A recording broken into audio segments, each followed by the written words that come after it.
that when I started my journey as an actor, and I used to shoot in Hyderabad and all these neighboring places, and Hyderabad looks so beautiful. It's so well maintained. The kind of infrastructure that has come, the IT that has come. How come this is so beautiful?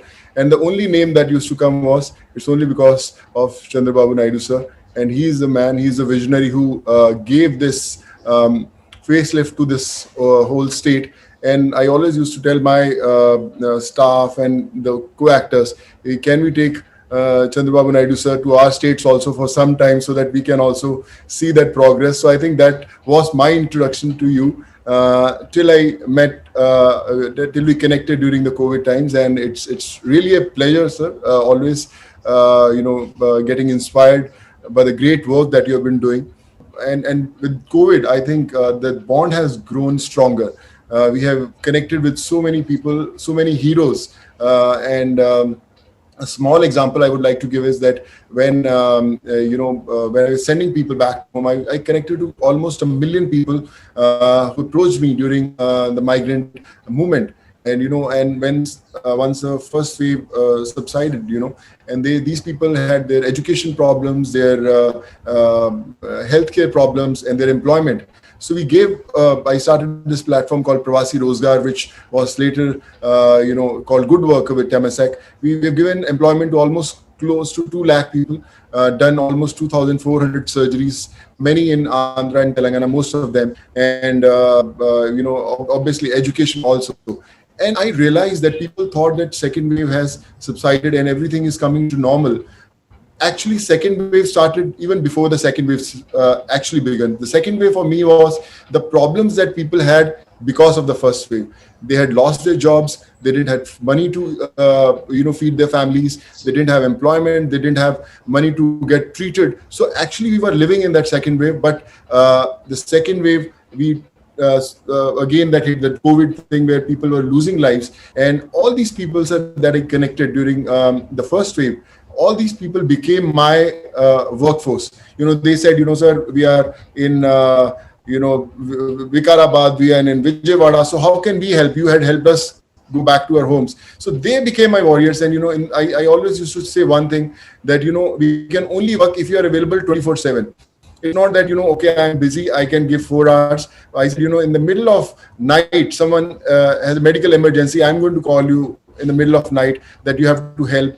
This is a very one example that I would like to give. Varun is there also today in our forum. And, in the night at 2:30, once I got a image on my WhatsApp, which one image which said oxygen level 60.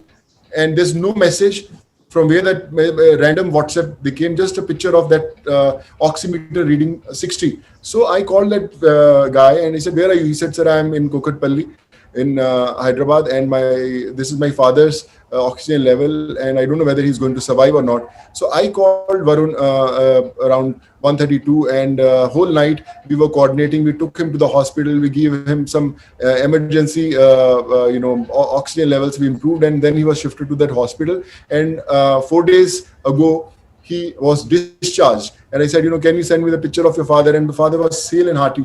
And I thought that, if I would have thought that, should I call someone at 2 o'clock in the night or 3 o'clock, disturb a doctor or someone, so that gentleman wouldn't have survived. So my request to all of you is, when you need to call someone or you need to save a life, just call them. Don't think also. I have disturbed Chandrababu Naidu sir also once, in the middle of night. I messaged him, sir, please help. And someone from your team shifted a patient in the first wave from one hospital to other, and we got to save them.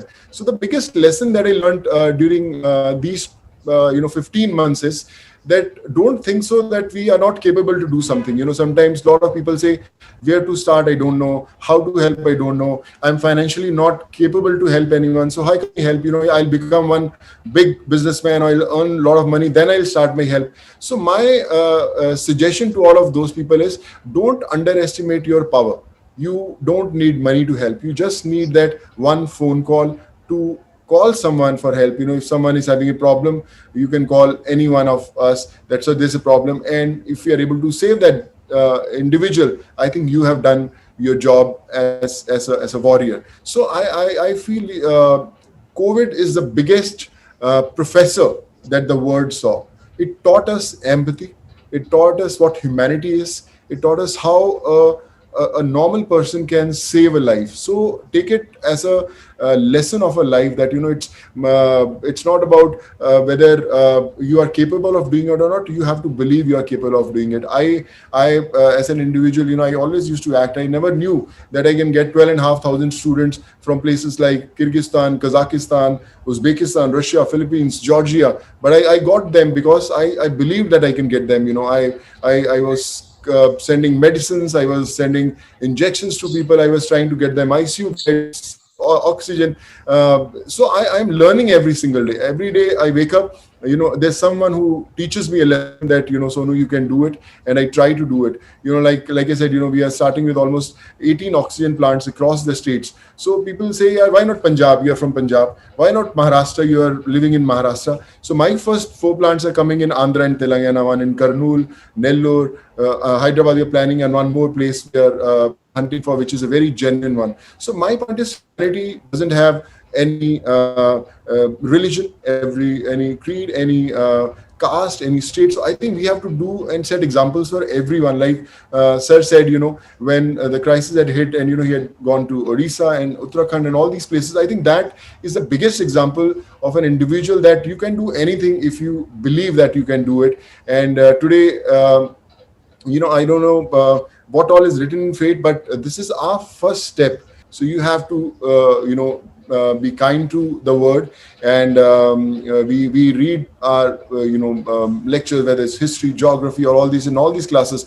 I always request, it's very important to have a lecture of humanity, empathy, where from first standard till you are doing your engineering or your medical, we have to teach how important it is to learn about humanity and empathy, and especially to our kids. When they ask for those expensive cars or the best lifeline system, you have to teach them how we can go to a needy place and give them some ration, or adopt few kids for their education. So I think that's what I have learned. That's what I'm trying to learn, and I'm still open to learn. I just started this foundation called Sood Charity Foundation, and we have been doing a lot of work. And I always say that Sood Charity Foundation is not my foundation; it's your foundation. It's a foundation of 135 crore Indians. We don't need any donations. You just have to call us.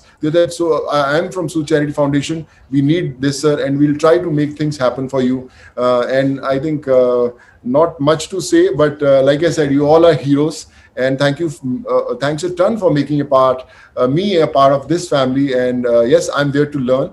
I'm there to follow your footsteps. And let's try to change the world, set some examples, and make this world a beautiful place to live in. Thank you. Very nice of you. We'll Sir, meet. I look forward, sir. We will meet soon.